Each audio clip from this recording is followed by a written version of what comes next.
Basically आप इसको पहले फ्लूइड फिल कर दोगे यूट्राइन कैविटी को और उसके बाद आप डिटेक्ट कर सकते हो.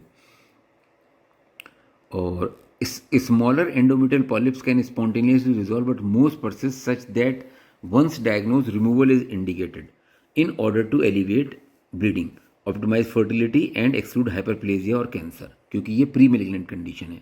Polypectomy is a simple procedure that can be performed as a day care under general anesthesia, but is now increasingly performed as an outpatient with or without local anesthesia.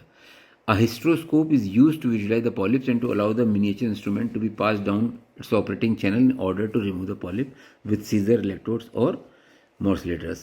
फिर आता है Escherman syndrome. Irreversible damage of the single layer thick basal endometrium does not allow normal regeneration of the endometrium. The endometrium cavity undergoes fibrosis and adhesion formation, which is called Escherman syndrome.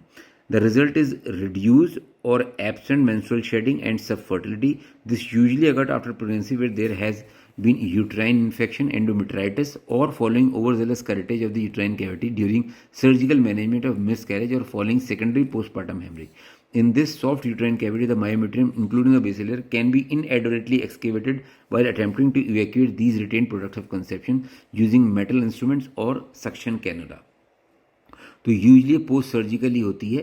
Prevention of uterine scarring by adopting conservative और less traumatic surgical approach to managing RPOC and preventing endometritis is important given its adverse impact on fertility. To treat Escherman syndrome, hysteroscopic surgical techniques are needed to manually break down the intrauterine adhesions, which is called adhesivolysis. However, treatment can be difficult and risk further uterine trauma. Surgical treatment to deliberately destroy the basal layer have been developed for treatment of HMB called endometrial ablation. ठीक है जी.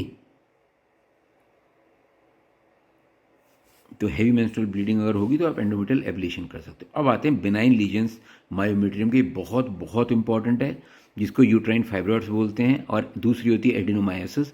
लेकिन fibroid तो बहुत बहुत बहुत बहुत ही important है भैया. A fibroid is a benign tumour of uterine smooth muscles, which is also called leiomyoma. The gross appearance is of a well demarcated firm walled tumor.